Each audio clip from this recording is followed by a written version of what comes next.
Hello, football faithful. Welcome back to another episode of Double Doink Podcast. My name is Brenden and Eric. Thank you so much for tuning in today. If you haven't already, please hit that subscribe button. It would be greatly appreciated. You can also rate the podcast and review the podcast wherever you do listen to your podcasts. It would also be greatly appreciated. My co-host, Mr. Eric Warner, is with me, but we are joined by the punky QB, Jim McMahon. When he hits the turf, he's got no plan. Jim McMahon, how you doing? Good morning, guys. You have to remind me of that damn song. I gotta start with that song, Jim. It won't go away. Jim, I gotta start there. How did that song come apart? Who created it? Who wrote it? Whose idea was it? You got to tell me the backstory about this. Well, it was the brainchild of Willie Galt and a buddy of his in the music business. The idea was that we were going to make a record, do a record, and then the proceeds were going to go to feed the homeless on Thanksgiving and Christmas. So we thought that was a good idea for Chicago. And so we all did our speaking parts at the studio. And then about 2 weeks after that, Willie came to us and said, now we have to do a video. And Walter, Peyton, and I both said, no, that wasn't part of the deal. The deal was we'd do a record. And Willie says, no, when you do a record now, you have to do a video too. And I said, well, that wasn't in the contract. And so Walter and I were upset. We didn't go to the taping. They actually taped that the day after we lost to Miami on Monday night. So we played a game in Miami. We lost. We came home, got home about 3 or 4 in the morning. Guys had to be at the studio about 8 in the morning, and they were there for, I think, about 8 hours. And, Walter and I weren't there. And so about a week after that, Willie came to us right before practice one day and said, if we don't do our parts, they're going to have to sue us. And so what you see on that video is one pissed off white man doing his thing. I didn't write those lyrics. I don't know who did, but that's how that all came about. That's why we weren't in the shuffle line, and they just superimposed us in there. We did our parts after practice in the racquetball court at Hallis Hall one day. So that's how all that came about. Do you think that song kind of gave you guys extra motivation in the playoffs, or were you guys just going to wreck everybody that year anyways? Well, we knew after doing that, we better not screw it up. We're going to look kind of stupid if we're talking about the Super Bowl when you still had 4 or 5 games in the regular season left. So, but we were very confident. We had a good ball club. We were in the NFC Championship game the year before, so we knew we were going to be good. And it worked out fine.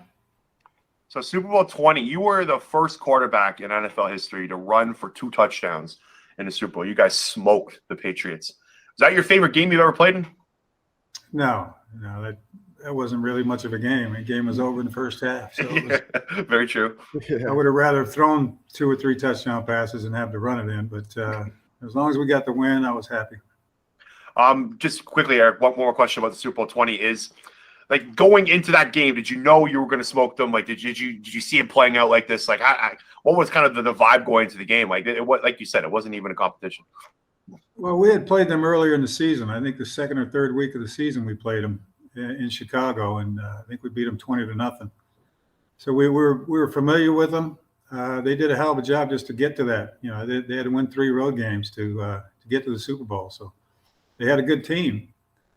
We just had a little better team at the time. So you were a high draft pick, and the Bears this year had another high draft pick and a quarterback in Justin Fields. How do you feel they handled him in training camp with him not getting the first team reps? Do you think that was a good idea, a bad idea? How would you have handled it? I don't even know what they did with him. I don't follow it a hell of a lot anymore. They don't know how how many reps he got or whatever else. But usually when you're a high draft choice, they expect you to play early. And he got to play. Vikings miracle game. You came in through 3 touchdowns in 7 minutes, week 3 of 1985. What was going through your mind before you went in that football game? Just that they better hurry up and put me in or we're going to lose. I was bugging him the whole game. I had mentioned to him in pregame warmup, I was throwing the ball well, wasn't having a lot of pain.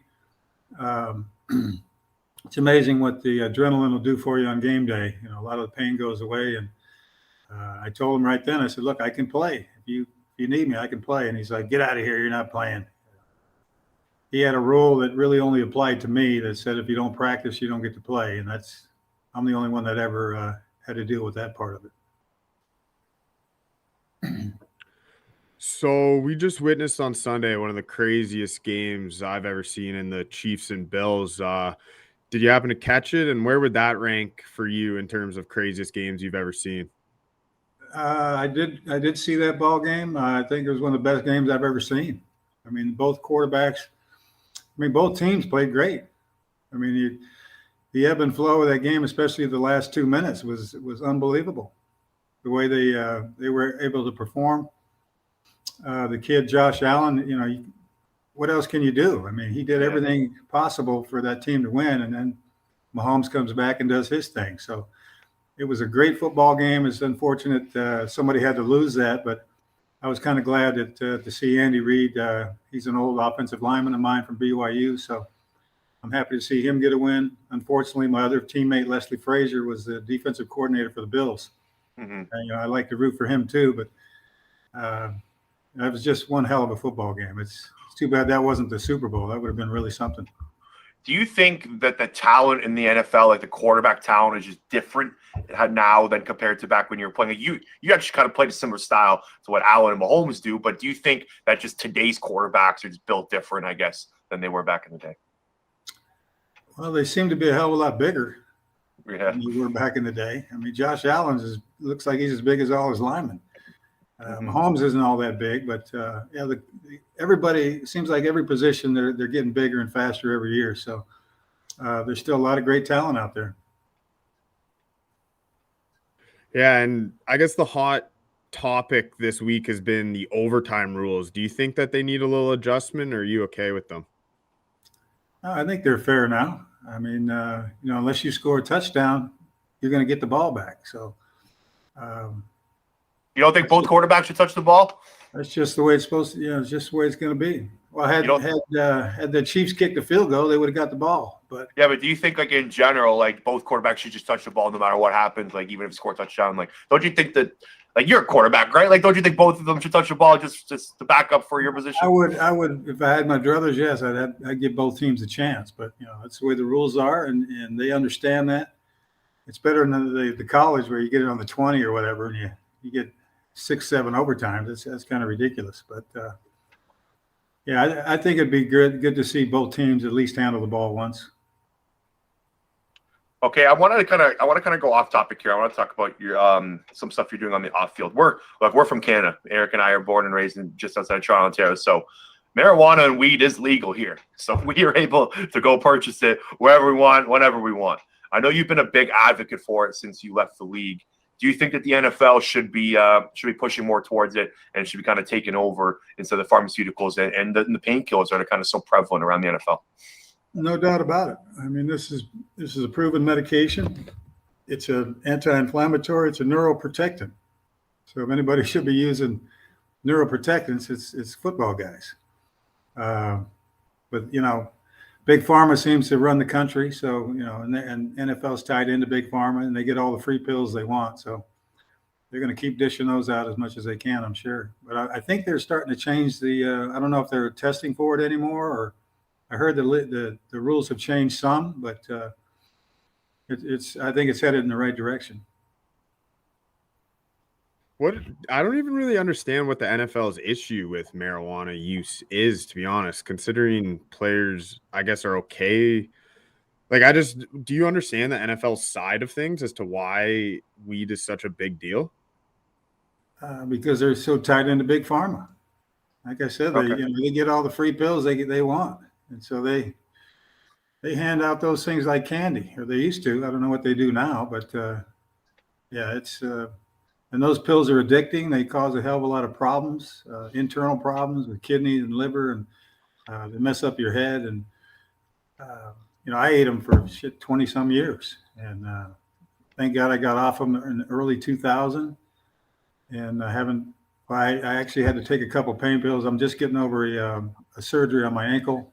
Actually, 3 surgeries. I had some infections, so I had to have 3 different surgeries I'm still on crutches and had to eat a couple pain pills just to get through that. But I'm going to get back on my regular routine here soon.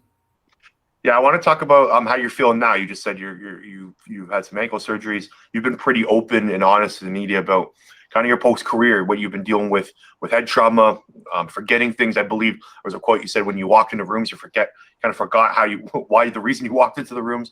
Like, how are you feeling now? Are you feeling better than you were previously, maybe in the early 2000s, late 2010s? And how do you think NFL players, I guess, what do you think the NFL should be doing? Should they be doing more for this kind of thing? I know it's a hot topic, like every offseason, about how they should be kind of putting more money and more research into head trauma and stuff. But like, do you think the NFL could be doing more? I guess is the second part of the question.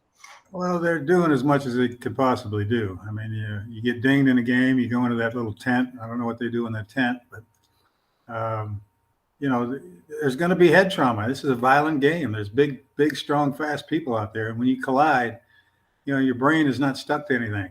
It's floating around in a pool of fluid. It's stuck to your spinal column. That's it. And so when you have a collision, your brain's going to hit the side of your head. And I think if they would just take care of the guys when they get out of the league, because a lot of these guys, I didn't start suffering these issues until I was out for about 10 years. I started having really bad headaches. All I wanted to do was lay in a dark room. And thank God these doctors in New York saw the article that I did in Sports Illustrated. They contacted me and said, "Come to New York. We think we know what's going on with you." So I went back there for a week, and they sat me down, explained what they thought was happening, and then they put me in the MRI machine, and it confirmed all their beliefs. I had a couple of three different areas of my brain and neck where I had some blockage of the spinal fluid. It wasn't flowing properly. It was actually backing up into my brain, and that's what was causing all the pain. But at least now I know what's happening. As soon as I start having headaches, I call my doc, and I get on a plane and go to New York. And I do that about every 3 to 4 months, depending on how it's feeling. That's good. Hopefully, wishing you the best. Keeps getting better. Do you have a feel on the games this Sunday? Who do you think is going to be in the Super Bowl? I have no idea. I would have guessed that the Packers were going to play the Bucs in the NFC Championship, and I would have lost those two right there. So Cincinnati, I haven't seen them play at all. Obviously, they're playing well. I guess Joe Burrow is a good player, and it's going to be interesting.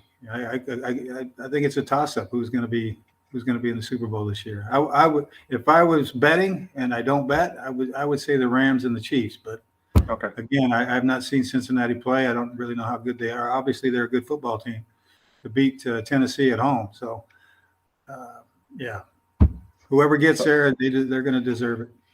So I got two more questions quickly before we go. So you went to BYU.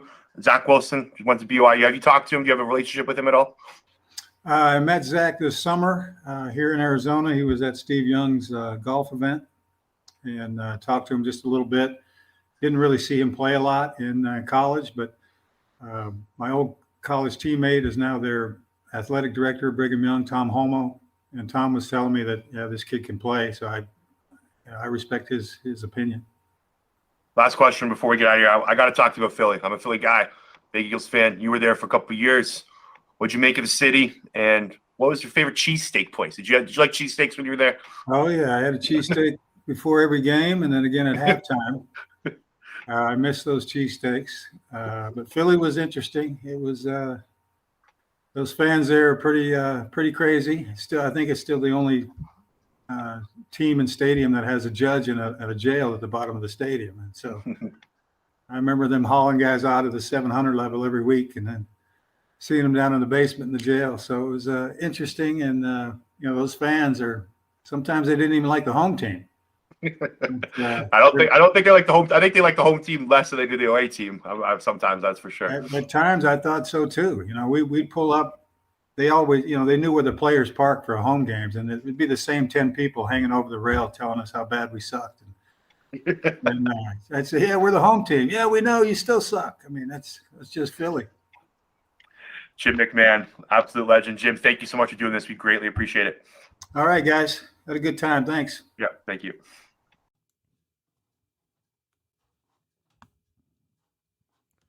Thank you to BetterHelp for sponsoring this episode. Not everyone is someone they can lean on and talk to. That's where BetterHelp comes in. BetterHelp, you have access to over 20,000 licensed therapists. It's not a crisis line. It's not self-help. It is professional therapy done securely online. BetterHelp will assess your needs and match you with your own licensed therapist. If you've ever searched for a counselor in your area, you know it can take weeks or even months just to get a phone call back. With BetterHelp, you can start communicating in as little as 48 hours. BetterHelp is committed to facilitating great therapeutic matches, so they make it easy and free to change therapists if needed. It's more affordable than traditional online therapy, and financial aid is available. Visit betterhelp.com/doubledoingpodcast. That's BetterHelp, and join over 2 million people taking charge of their mental health with the help of an experienced professional therapist. You deserve to prioritize your mental health this year, so get 10% off your first month at betterhelp.com/doubledoingpodcast. And we want to thank BetterHelp for sponsoring this episode. Podcast is also brought to you by Manscaped. Cheers to 2022 and resolutions you can actually keep. How about having clean and shiny balls all year round? Our sponsors at Manscaped are here to save your balls this year and make the ball drop into 2022 the cleanest and sexiest ever. Set your first New Year's resolution with good intentions and join the 4 million men worldwide who trust Manscaped with our exclusive offer. Go to manscaped.com and use code DOINK for 20% off plus free shipping. It's New Year, new me with the global leaders in below-the-waist grooming. This year, take your package to the next level with their Performance Package 4.0 and brand new Ultra Premium Body Wash. A grooming routine isn't complete without applying Crop Preserver and Crop Reviver before showing off your 2022 self. These unique formulations take care of the smelliest parts of your body and are a big boost of confidence into the new year. Get 20% off and free shipping with code DOINK at manscaped.com. That's 20% off with free shipping, manscaped.com. Use code DOINK. Last sponsor of this episode is CoolBet. CoolBet is the most transparent gaming company in the world. CoolBet also provides the best odds in Canada with world-class customer service. For first-time users, use the deposit code DOINK, D-O-I-N-K, DOINK for a 100% welcome bonus up to $200 when signing up with CoolBet. That's code DOINK, and CoolBet will match your first deposit up to $200. Give our friends at CoolBet Canada a follow on Twitter, Instagram, and Facebook at CoolBet Canada. CoolBet. Stay cool. And bet responsibly. That was the legend, Jim McMahon. We are going to be talking some topics around the league. Before we get to that, Warrensy, I think there's a quick housekeeping item I want to bring to the listeners. Our friend Matthew Sayers has made the Toronto Firefighting Department. I think that deserves a little round of applause. Had to bring that to the listeners' attention. Big props to Big Mr. addition. Sayers. Toronto Firefighter got a big addition today. That's right. That's huge news for him. He's been working real hard at that, so definitely hats off there. Alrighty. Matt Eberflus, new head coach of the Chicago Bears. I'm okay with it. I'm not going to sit here and say like I'm ecstatic about it. I'm not going to sit here and say I don't like it before the guys even coached a game. Prior to the whole head coaching process, I kind of personally had my eyes on Leftwich or Brian Flores. Kind of sounds like Leftwich is going Jacksonville or nothing. We need to have a conversation about that later. So it looks like Leftwich didn't really even look at any other jobs other than Jacksonville as of now. I don't know what's up with Flores. He interviewed with the Bears. Maybe it didn't go well. I don't know. But Matt Eberflus, he's a guy. Indianapolis Colts have had a top 10 DVOA defense back-to-back years. He's running that new kind of defense, the Brandon Staley, Vic Fangio type of the shell. Yep. We're not going to let you beat us deep. I think that the personnel on the Bears defense right now fits that scheme really well. Just kind of let Akeem Hicks, or I guess he's going to be gone, but let Mack and Quinn try to get pressure on the quarterback with just rushing 4. He doesn't blitz very often. Helps out your secondary. I think that's where the weakness of this Bears is. So from a personnel standpoint and the last 2 seasons that Eberflus has coached, I'm okay with the hiring. I'm more thrilled about the GM hiring. Yeah. Ryan Pohl. Great. Sounds like a great hire. Yeah, it's a GM, so you gotta see what he does. We have no idea, but exactly. The process seems sound. Yeah, and I mean the Bears have poached from the Chiefs and the Colts, 2 organizations that I would say are in the upper echelon of the league in terms of management styles. It seems like those 2 teams are always competitive, so taking from those 2 teams makes sense. I like the process. I'm happy with the hirings. Ryan Poles has been around. He has a Super Bowl ring. Can't get wrong with that. He joined the Chiefs organization at 24 years old, so he's been there for a while. Can't complain with that hire. I think giving it to a young, adaptive mind is kind of the way that football teams should be going. Kind of get new ideas in. Again, he's worked his way up through that organization. He's kind of talked to a lot of smart men. He was Brett Veach's right-hand man. So I think the GM was a home run hire. But again, we'll have to wait and see. But the process looks okay. How bizarre is it that their GM went from Ryan to Ryan and their head coach went from Matt to Matt? It was definitely on purpose. I actually heard that it was definitely on purpose. So Matt, the thing with Matt Eberflus, I think it's a fine hire. His resume is pretty long and pretty detailed. He's coached at Toledo. He was a defensive coordinator in Missouri for 7 years. He was the linebackers coach at Dallas. He followed Rob Ryan there to Dallas. He was at Cleveland. Of course, and now in Indy. What's funny is because I didn't know this until today. He was Josh McDaniels' pick as defensive coordinator in Indy. Went there with him. When McDaniels backed out, Frank Reich just kept him on. Wow. So, I think that's actually a positive sign because that means Reich liked him enough to keep him. Like, he didn't bring in his own guys. He kept McDaniels' guys. So I think that's kind of a funny twist to his career. Yeah, I think this guy is definitely well liked around the league. He's had interviews everywhere. He was one of the first guys to get an interview this offseason. He interviewed last offseason. So I think the hiring's fine. I think this guy seems like people like him. What I've heard around Twitter and what I've been reading is that his players like playing for him. And his defense kind of speaks for itself. They were 10th in points, 10th in yards, second in takeaways, second against the run over the last 4 years under Eberflus. Yeah. So that's pretty hard to keep consistent. We talked about defenses; it's hard to stay sticky. Like, those are pretty sticky numbers over a 4-year stretch, or three. I think it's 3-year stretch. Sorry, but yeah, that's a pretty solid resume. We need to have the Justin Fields conversation surrounding this. Yeah. The offensive coordinator is the key. Last thing on Eberflus that I like from the defensive side of things is he does so much with Darius Leonard for that defense. He has that player in Roquan Smith. I'm so excited. Easy transition. I'm so excited to see what Roquan Smith does under him.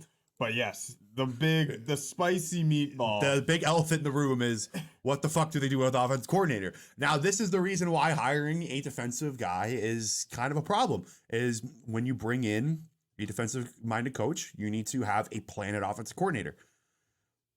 And look, young quarterbacks, you like to pair them with a young offensive mind. I also don't think there was a great young offensive mind out there. I think Byron Leftwich was it. Yeah, Daboll. I have my pushbacks with Brian Daboll. Yeah, no, it seems like other teams do as well, because I'm kind of surprised his name hasn't been talked about more. So we'll see who Eberflus comes in with as an offensive coordinator. It's hopefully is somebody with It's like the most intriguing job out there right now in the market. Besides that coaching job, like, this is a very, like, if you're a young offensive mind or you're an offensive coach out here, this is the job you want. Like, you want to get in there with Justin Fields. It's a fast track to a head coaching job, basically. Yeah, exactly. So we'll see what they do. And Ryan Pohl, he's coming from a Kansas City front office that in one offseason completely reformed and remade that offensive line in Kansas City. Mm-hmm. So he knows how to do that. Hopefully he can come into Chicago and I'm sure that's the first thing he's going to be looking at. Yeah. AKA Ryan Jensen, who we'll talk about. If they fix that offensive line, I think Fields is a real attractive piece for an offensive coach. Yeah. Even right now, he's the most this is the most attractive offensive coordinator job on the market and will be all offseason. Can I throw a couple of names your way? Mm-hmm. What do you think about a Joe Brady?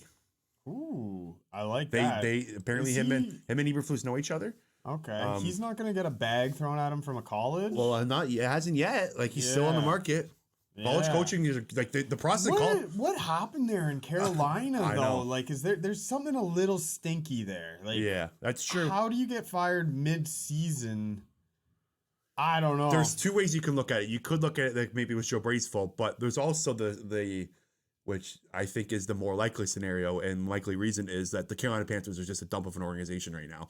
Sure. Like, I think they're running a bad program. So I think Joe Brady's a possibility. I did see a Bears writer kind of tweet that out, and they would bring in Rod Marinelli as defensive coordinator. So a Rod Marinelli, Matt Eberflus, and Joe Brady combo sounds very, very enticing from a Bears fan. I love because Rod Marinelli worked with Eberflus in Dallas, right? He was there during the Rob Ryan time. So I think that's a good pairing. And one name, I don't know if you're going to like this, but there is ties to this. And I did see Ian Rappaport tweet it today. It was kind of the first guy I thought of.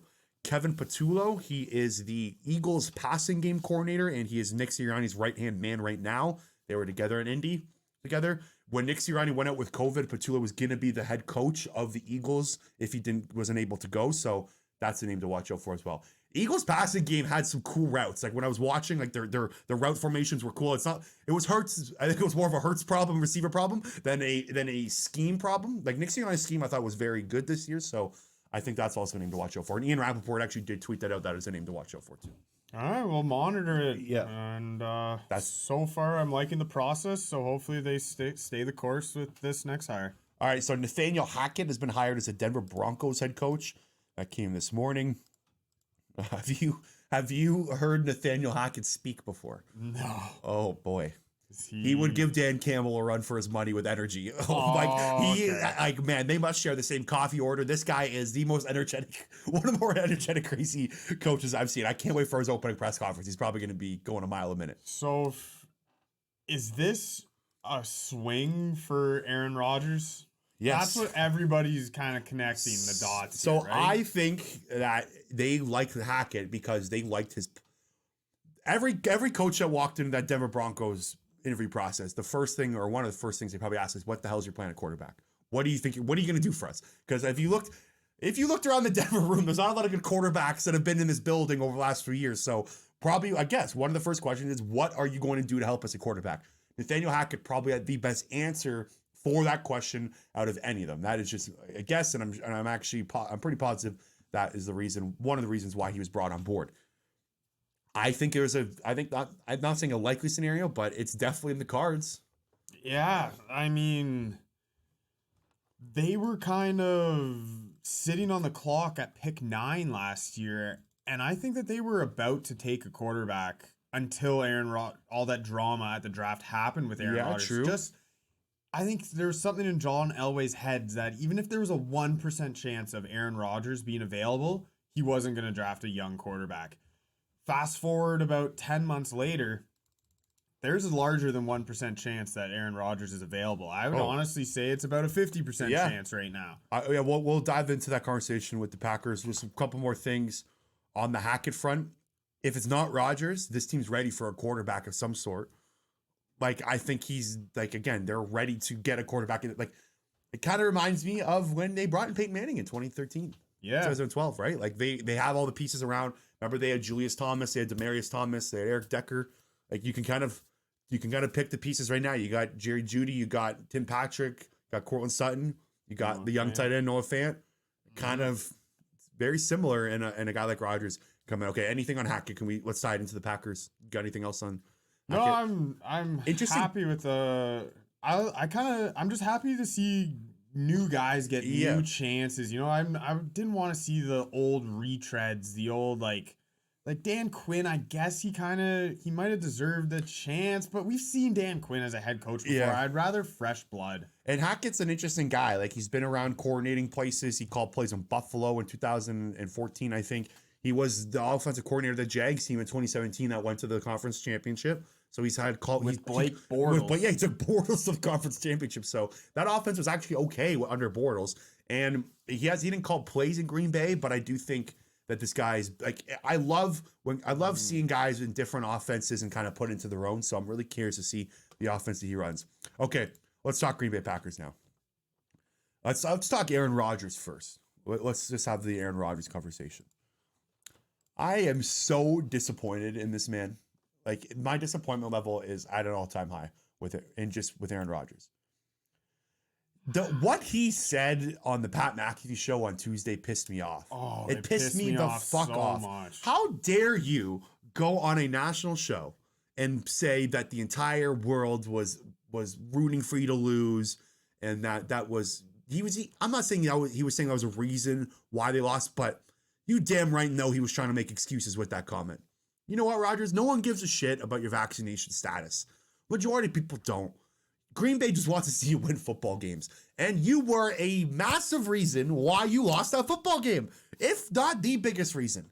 You have no one else to blame but yourself. You need to take a damn long look in the mirror and figure out what's going on inside your head, because he's clearly got issues right now upstairs. Oh, 100%. I hated that comment so much. He was It like, pissed me off. everyone was rooting against me. He was like, Cry fucking I don't baby. know. We know a couple of pretty loyal Packers fans. I don't think No one cares about your Yeah. life, and you're the one that keeps bringing it up too. Like, Exactly. Like Carson Wentz isn't vaccinated. You don't see him fucking complaining about it all the time. Yeah. I've only heard Carson Wentz bring it up once since. No. Yeah, like I haven't heard any other player who's Yeah. unvaccinated. Even Cole Beasley hasn't brought it up Yeah. since the beginning of the season. Like, he's making it a deal. I can't believe I'm saying this. I almost wonder if it benefits the Green Bay Packers to move on from him. I don't know. He's so much drama. He is. Like I said, he needs to take a long look in the mirror and figure out his issues, because he's got issues upstairs. You can see it on the sideline. Like, you can see the gears turning in his head in that game. He didn't look right. Right now, Aaron Rodgers' value is sky high. He's going to be the back-to-back MVP. Yep. If you trade him this offseason, you should be able to get a boatload. Right now, if you had to make a prediction, is he a Green Bay Packer in 2022, or is he playing elsewhere? Packers to the field. Call me crazy. I think there's just as much of a chance that he doesn't play next year as he does play for the Packers. He might just take the year off. I think that's also an option people aren't like you're not fully retired, just take a year off. Yeah, like I don't know if he looked like somebody that was not enjoying football. I agree. That's what I'm saying. He did. You could see, like you said, during that last two drives, they go 3 and out. Game's on the line. There's no juice in him. He just looked nonchalant, like he could care less. I think that I would say there's a 50% chance he plays elsewhere, a 25% chance he plays for the Packers, and a 25% chance he doesn't play next year. Okay. Fair. I haven't really thought too much about him taking a year off. I do think it is in the cards. I would be very disappointed in him if he demands a trade out. I would be pissed off. If I was a Packers fan, I'd be losing my mind. Yeah. Like, you owe the Packers another playoff run here. You owe this organization and team. Look, and I'm not the guy to say that organizations are scummy. I'm more of a players guy anyways. But in this case scenario, go suck it up. Look yourself in the mirror. Realize you messed up. Realize you could have played better football in the playoffs. Go out there. Get Davante Adams signed. You go sign. The Packers situation isn't all dire as I thought when I was looking up the books today. So they're in some cap trouble. So here's what I found. I don't know if you kind of found the same stuff when you're looking at it. So they're about $40 million over the cap right now. If you got rid of the Smith brothers, Preston and Zadarius, Adrian Amos, Billy Turner, that gets you about $40 million over the cap. But you're losing Billy Turner and the Smith brothers. I think the Smith brothers can be replaced at this point. Rashawn Gary's played out of his mind. He could be getting more playing time. I think you can go find more pass rushers. You can find cheaper pass rushers on the open market. I think you could do something with Aaron Rodgers' contract to reconstruct it. I'm not saying the cap is fake, but I think there is a scenario here where the Packers can kind of come up unscathed. Now, there are more guys you can get rid of. Kenny Clark and Aaron Jones are two names to watch out for as well. Randall Cobb. Like there are guys they can get rid of, but those 4 guys, when I did the math, they counted to about $40 million. But again, like, you're losing the Smith brothers. Zadarius Smith wasn't on the field the whole year. Preston Smith was banged up. So it's not like those guys were really big pieces to this team anyways this year, but they were previous years. But the big issue is their pass catchers. Like, not only is Adams a UFA, like Marquez Valdez-Scantling's a UFA, Alan Lazard's an RFA, Robert Tonyan is a UFA. Like, anybody who catches a pass other than Randall Cobb, who should be gone, is a free agent. Well, like, so you can bring back Lazard on a cheap deal because he's a restricted free agent. MVS is probably out the door, so you need to replace him. You got draft picks. I just feel like if you have Rodgers and Adams, you should be able to build a contending team. Like, I don't think there should be excuses surrounding it. And, like, again, Rashawn Gary's going to take a step up. You're banking on Jair Alexander to stay healthy and take a step up. Mm-hmm. Like, you're going to lose Amos, so you need safety help. Kevin King, Rasul Douglas, cornerback. Yeah, you're going to have to get Rasul. How about this one? What the heck do you do with all-pro Devondre Campbell? Yeah, like he's gonna get money. Yeah, no, you're right. Like they're gonna have to make decisions. They're gonna have to. Got to be one of the hardest contracts to figure out. Oh, he's not getting $2 million though, like he did last year. Yeah, I He's getting know, more money, but and he was Razzle all Douglas pro. is also getting paid this offseason. Devondre Campbell prior to this year was a below average football for I think 6 years straight. And now he's first team all pro. Yeah, like what you can't give that guy the bag. No. But somebody will. Yeah, someone's going to pay him. I feel like if you bring back Rodgers, you bring back Adams, you have Gerald Alexander, David Bakhtiari's coming back. I feel like you should be able to put a contending team on the board. Is it as good as a scenario as you just had? Probably not. Like this was the year. Like this was their biggest chance. That's why it's so disappointing for Packers fans. This was the perfect opportunity. You had the San Francisco 49ers not even score an offensive touchdown in the divisional round, and you couldn't beat them. So like I said, this was the year. But I feel like if Rodgers and Adams come back, then they can figure it out. Now, do I want to think that's what's going to happen, but I don't know. They're the most interesting team over the next month. Yeah, I guess also when I say it might be in the better interest for the Packers to move on, we don't know what LaFleur thinks of Love. LaFleur might... It's a whole other elephant in the Yeah. room. It's like, if they move on from Rodgers, are they ready for Jordan Love? LaFleur might go to management and say there's a 0% chance Jordan Love can be our starter next year. And if he does that, then management's hands are almost tied. Like, we gotta bring Rodgers back, do everything we can. And you are right about the Rodgers packaging, because if you look at it from that angle, you trade Rodgers, you're probably getting 3 firsts and a second and another pick. Let's say you get 3 firsts, a second, a third. Let's say that's the trade package, which I'm assuming is pretty close. Yeah. Okay. Then you got Love on his third year of a rookie deal. You can probably re-sign. I don't know if Devontae Adams would want to stay with Love, but you're probably franchising Adams no matter what. Adams isn't going anywhere. I don't think Devontae Adams is leaving the building. Prime candidate for a holdout. Though, yeah, that's true. There. But like it kind of sets you up in a great, we'll rebuild, but retool era for this Packers team.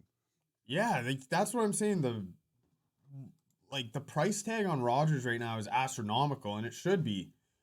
So, do you deal with this drama?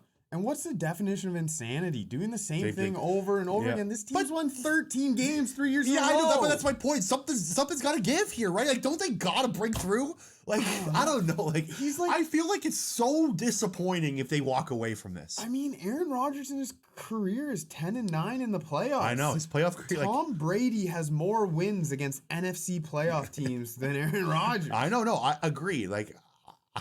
That was legacy change in that loss. Like if you're gonna look at now Aaron Rodgers in the big picture, let's say he retires right now, you're looking at Rodgers completely differently than you did 10 days ago. Oh, 100%. Alrighty. Anything else in the Packers? I can't wait to grab my popcorn and watch this mess. Yeah, I know. Same. It's gonna be they're the most interesting team. I also think we're gonna talk about one other interesting team coming up. All right, Tampa Bay Buccaneers. So they have also went down. This team is more just free agent based. They have a ton of free agents coming up here. Ryan Jensen, Carlton Davis, Leonard Fournette, Chris Godwin, Jason Pierre-Paul. All free agents. And Gronk, yes. And Brady might walk out the door. They haven't got $19 million in cap space, so they've got some wiggle room here, but they're going to look a lot different than they did last year. Even if Brady, different. Let's say Brady, let's go under the assumption that Brady is coming back. We'll hold off the Brady conversation for a sec. Let's go under the assumption that he is coming back. I think he is. Yeah. Chris Godwin and Ryan Jensen, they got to do everything in their power to keep those two guys. But most likely you're picking one, right? Like, are you going to be able to pay Ryan Jensen and Chris Godwin long-term contracts? I don't think so. And Ryan Jensen's probably the one you want to keep more, but it's a tough thing to say because Chris Godwin was so important for that offense, and you saw it kind of come to fruition against the LA Rams, and even before the playoffs started, right? They were desperately missing that weapon on offense. So yeah, I don't know where this team goes. Like Leonard Fournette's probably not coming back. Carlton Davis, I don't know if you can afford him. Jason Pierre-Paul is definitely not coming back. This team's gonna take a step back. Yeah, and you're also forgetting that guard Alex Kappa is also a free agent. He was the 18th ranked guard according to PFF this year. So that's 2 huge pieces on their O-line are free agents. And Tom Brady, when he's deciding whether or not to play, that offensive line might be what he bases his decision around. He's not coming back if they don't sign Ryan Jensen. Like, he's not going back there if Ryan Jensen's walking out the door. Right. Like, I think that their offensive line has to be their priority if they're hoping Brady comes back. So I think Godwin probably is out the door. I think also just the way that the wide receiver market is right now, somebody should throw the bag at him. He's going to get a lot of money. There'll be a lineup of teams. Yeah. Even though he did tear his ACL, I still don't think it matters. He's young enough that he doesn't play he's more of a shifty inside guy, I think. Yeah, I think he gets a bag, so good for him. Gronk, I think, is just based on Tom Brady. Yeah. He does whatever Brady does. So let's have the Brady conversation. You think he's coming back 100%? I don't think it's 100%. I do think he's going to come back. He just led the NFL in yards and touchdowns. Yeah. I think he was the second back. best player in the NFL this year to Aaron Rodgers. Yeah.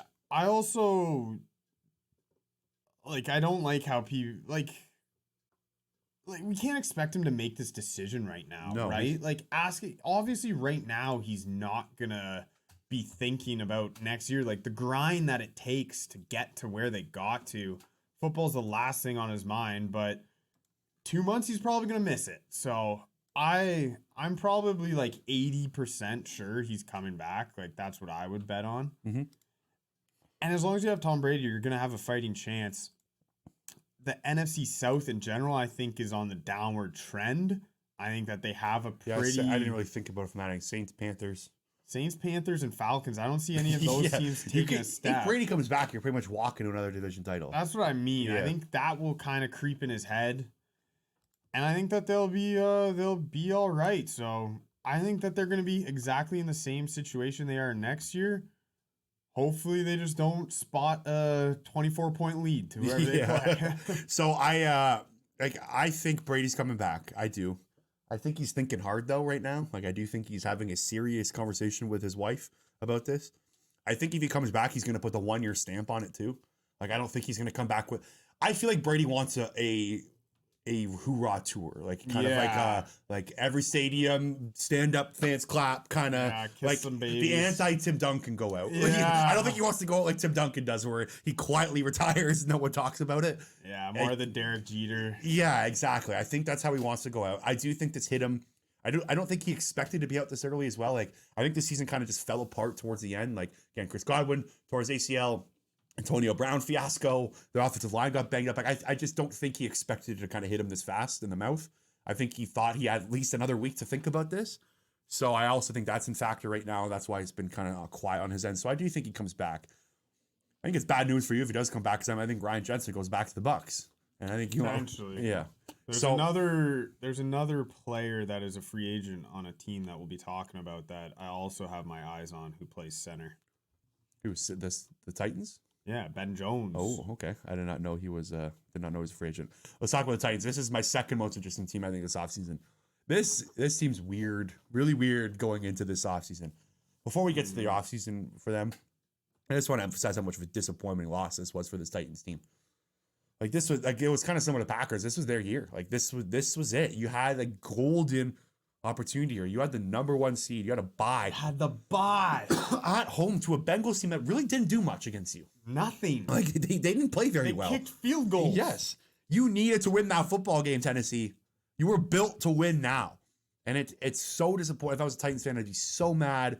I'm mad because I bet on them too, and they let me down too. So I'm part of Titans fandom today. Yeah, they need to win that football game. And their cap situation is a mess. It's ugly. This roster is, I don't know which direction they go. Do you know how much Ryan Tannehill's paid next year? Well, I'm on the sheet right now. $38.6 million for a Ryan Tannehill next offseason. Do you think the Titans are comfortable going into next year with that as a cap number? He played awful in that game. He was terrible. Yeah, I mean, that was always the biggest fear of Titans fans, right? There's going to be a time where Ryan Tannehill has to make us a couple plays. I mean, analytically, his numbers are terrific. Look at him on the play action. Oh, it's great. Just fell apart. 3 interceptions, and all 3 of them were bad interceptions too. You also got Julio at 14 mil. That was kind of part of the trade. So they can get rid of him and save some dough, but Like there's some ways out of it. The biggest issue that I see on the roster is Rodgers Saffold is 34 years old. Taylor Waughn's 31. And if they want to make cap space, those are the two guys that they need to cut rid of. And then you're getting rid of Rodgers Saffold and Taylor Waughan. Kind of same thing I said at the beginning. Like if you get rid of big players, you need to replace them. And that was part of the reason why the Titans have had such a good run over the last couple of years, because they've had a very solid offensive line. And center Ben Jones, Yeah. 8th ranked according to PFF this season. He's a free agent as well. So I don't know what the hell this team goes in. Bud Dupree's got a $19.2 million cap hit next year. What? 19.2, Eric. Oh my God. And so I looked it up. Ryan Tannehill and Bud Dupree, you can't get rid of them. If you cut them, you save $0. So there's zero motivation to release them. Like you're not just cutting those two guys just to go away. Like, you know what I mean? Like they need to find trade. They'd have to find dance partners to trade them, or else you're stuck with them. And Harold Landry's He's a free agent like that. Like he was awesome. He was their best defensive player this year. Yeah. So I think this team is very interesting going into this year. I have no idea what direction they go in. Also, just from like a motivation standpoint, like how you lost that game, it's got to be hard to look around that room and be like, let's run it back. Yeah, there's no running it back. There's going to be changes here. Like they can't do what they did. The one thing I will say is they do have kind of a good young core. Like AJ Brown's a very, very good player. Yeah. Christian Fulton looks like a good player. Like they've got younger guys that they've been able to develop. What's his name is a stud. Fired? No, the defensive tackle Simmons. Oh, Jeffrey Simmons. Yeah, like they've been good at developing guys. Mike Vrabel's been a very good. That should actually be noted about all 4 teams we're talking about here that were eliminated. They're all very well coached. Yep. Their coaches are all coming back.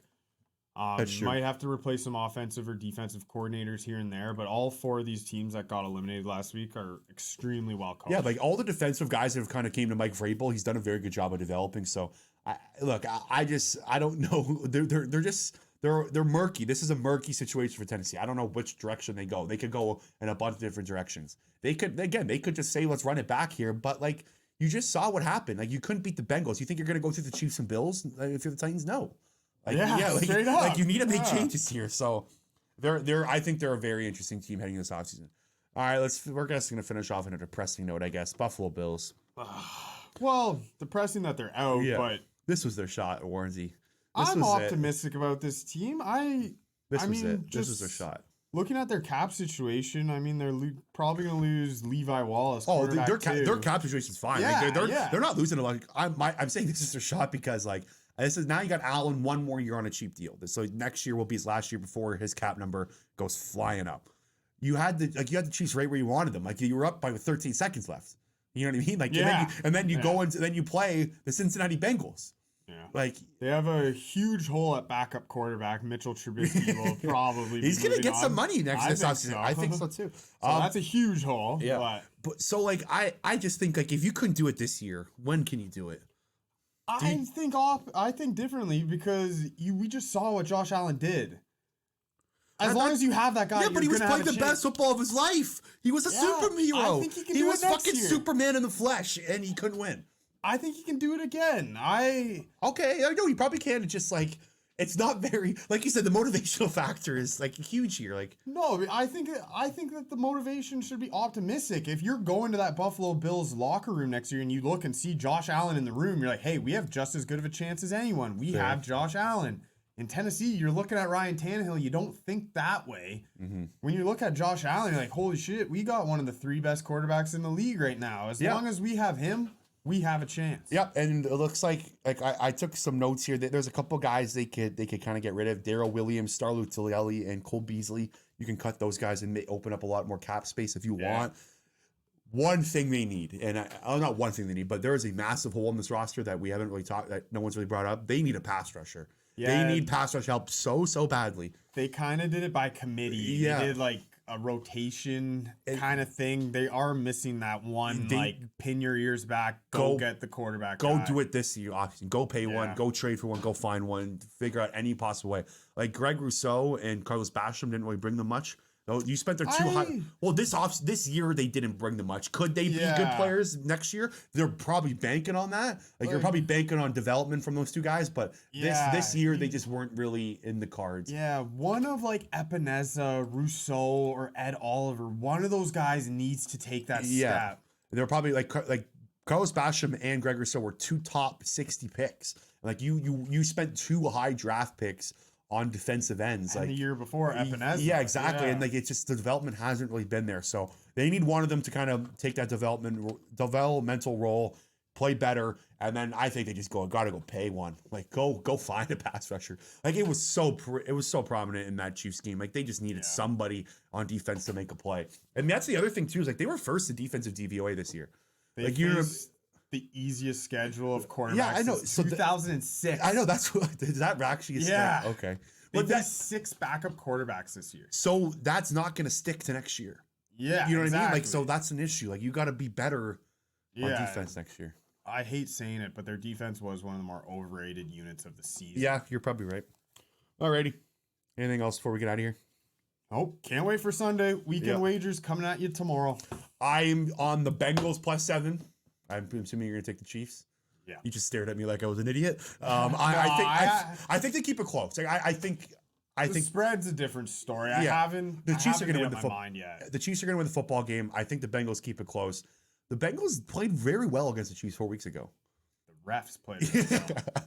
Yeah, it's true. The refs made some bad calls, but Jamar Chase put up fucking 266, 3 touchdowns. Yeah. And you know, Steve Spagnuolo is a stubborn guy. not He's going to play switching, man-to-man yeah. straight up against him. So I think they keep it close. I think Chiefs ultimately win. 49ers, Rams, I have no clue what I'm doing with that game yet. But anyways, you can find my preview game articles on the National Football Post, Anytime Touchdowns. I'm also going to do a props article and a same game parlay article. Those are coming tomorrow. So if you want to win some money, check that on National Football Post. Make sure to check out Weekend Wagers tomorrow with Eric and Ziad. That was Jim McMahon earlier today. And we will talk to you later.